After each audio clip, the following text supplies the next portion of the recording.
Good evening, council peoples. You may call me Mistress. I am here standing neutral to the motion approving an agreement for the proprietary purchase of yard waste processing and disposal. I do, however, find it interesting that you will spend almost $1 million to hide your secrets down the drain.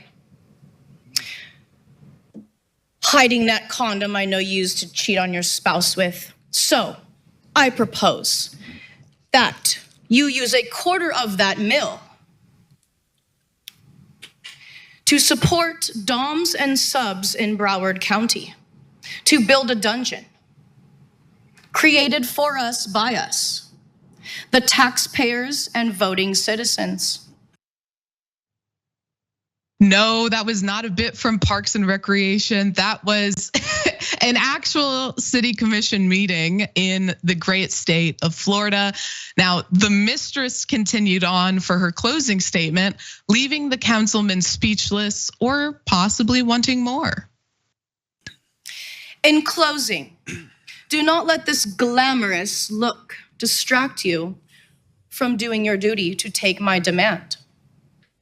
I look forward to spanking each and every single one of you at the new esteemed dungeon. You are dismissed.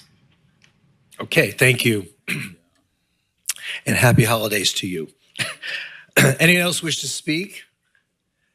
There being none. City manager, are there any districts that have a dungeon? Not that I know of. Okay, I just wanted to check. No one else wanted to get up and speak because they knew they could not follow up the mistress's performance there.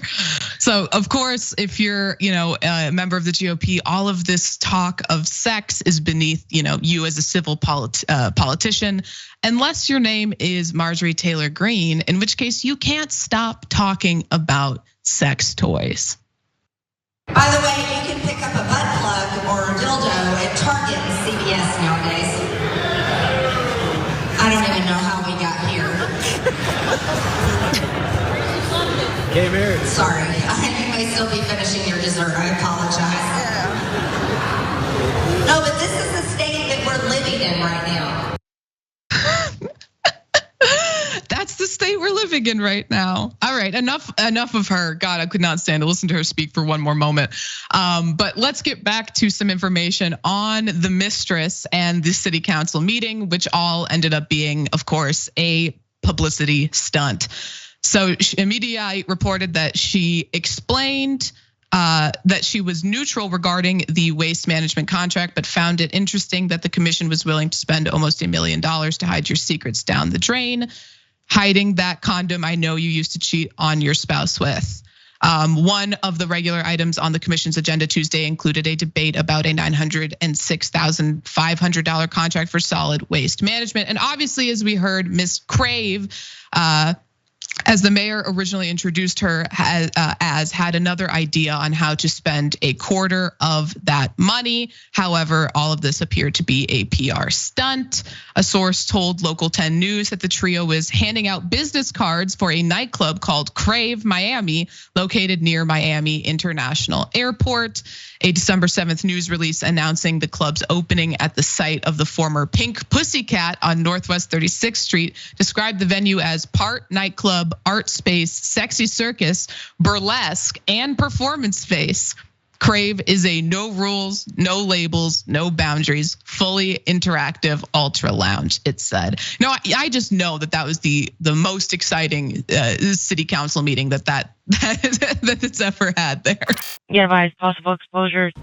Tavares police said they're releasing this difficult footage of an officer who is now doing okay as a warning about how dangerous fentanyl can be.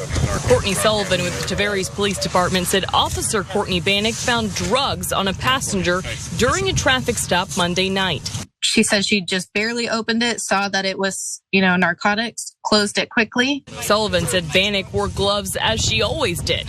The officers agreed to test the substance back at the department, trying to avoid exposure because it was windy. Next thing you know, she was trying to key up on the radio, and you could hear in the radio traffic almost like she was choking.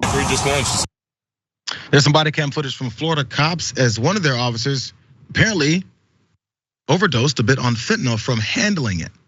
There's been stories about this all over the country from police officers talking about this, or potentially overdosing from handling, taking a look at, inhaling some of this from windy conditions, as they said here. But there's some other experts in the field, medical experts, that say, hold on, calm down. This is where the conflict comes, you guys. Let's see where we fall on this. The scientific literature shows definitively that brief contact with fentanyl is not sufficient for it to enter the bloodstream and cross the blood-brain barrier to cause such a rapid overdose. That's what these medical experts are saying. All the way back in 2017, America's leading toxicological societies noticed that the spread of these viral exposure stories and tried to put them to rest.